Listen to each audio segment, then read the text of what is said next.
നമ്മൾ കേരളീയർക്ക്, പ്രത്യേകിച്ച് നമ്മുടെ തിരുവനന്തപുരത്തുള്ള ആൾക്കാർക്ക് വൈകുന്നേരങ്ങളിൽ ഈ തട്ടുദോശ കഴിക്കുക എന്ന് പറയുന്നത് വളരെ ഫേവറേറ്റ് ആയിട്ടുള്ള ഒരു കാര്യമാണ് അല്ലേ? നമ്മുടെ തട്ടുദോശയും ചമ്മന്തിയും പിന്നെ രസവടയും പപ്പടവും ഓംലേറ്റും എല്ലാം കൂടെ നല്ല ചൂടോടുകൂടി നമ്മുടെ തട്ടുകടയിൽ പോയി കഴിക്കുമ്പോൾ കിട്ടുന്ന ഒരു സ്വാദ് അല്ലേ? നല്ല സൂപ്പർ ടേസ്റ്റ് ആയിരിക്കും.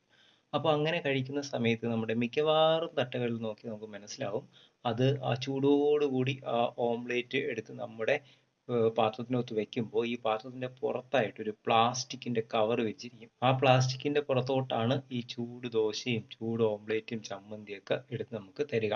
അപ്പൊ അങ്ങനെ തരുന്ന സമയത്ത് ഈ പ്ലാസ്റ്റിക്, ഈ വളരെ ചൂടായിട്ടുള്ള ഫുഡ് അതിനകത്തോട്ട് വെക്കുന്ന സമയത്ത് ഈ ചൂട് ഈ ആഹാരത്തിലേക്ക് ഈ പ്ലാസ്റ്റിക് പാർട്ടിക്കിൾസ് വരികയും അതുപോലെ തന്നെ ബിസ്ഫിനോൾ എ എന്ന് പറയുന്ന ചില കെമിക്കൽസ്, അല്ലെ ബിസ്ഫിനോൾ എ, സ്റ്റെയറിൻ പോലുള്ള കെമിക്കൽസ് ഇതിനകത്തോട്ട് ആഡ് ആവുകയും ചെയ്യും.